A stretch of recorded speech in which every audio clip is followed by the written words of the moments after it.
तुर्की के जंगलात में खौफनाक आग।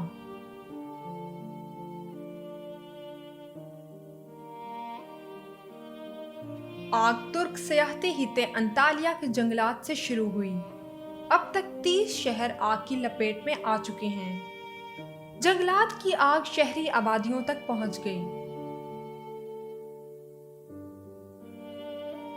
लाखों लोग अपने घर बार छोड़कर हिजरत पर मजबूर हो गए। घर, तिजारती इलाके और जानवरों के बाड़े तक जलकर खाक हो गए।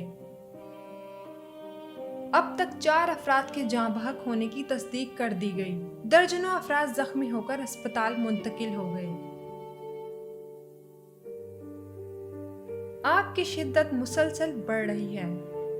आग बुझाने की तमाम कोशिशें फिलहाल कामयाब नहीं हो पाईं।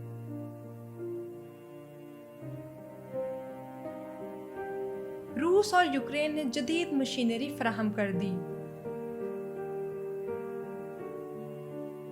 तुर्की के तमाम शहरों से फायर फाइटर्स तलब कर लिए गए। आग बुझाने के तमाम दस्तयाब वसाइल इस्तेमाल किए जा रहे हैं। फायर फाइटर्स अपनी जान जोखिम में डालकर आग पर काबू पाने की कोशिश कर रहे हैं। हेलीकॉप्टर्स और जहाज़ों के जरिए आग बुझाने की कोशिशें जारी हैं। सियाहती हित्ते में लगने वाली आग से सयाह वापस जाना शुरू हो गए। मुश्किल के इस वक्त में तुर्क कौम यकजान नजर आई। आम शहरी अपनी मदद आग के तहत काम कर रहे हैं। फायर फाइटर्स को पीने का पानी पहुंचाने के लिए आम शहरी मैदान में आ गए। अपने स्कूटर्स पर पानी की बोतलें रखकर फायर फाइटर्स को पहुंचा रहे हैं। इमदादी इदारों ने अपने मराकज़ कायम कर दिए।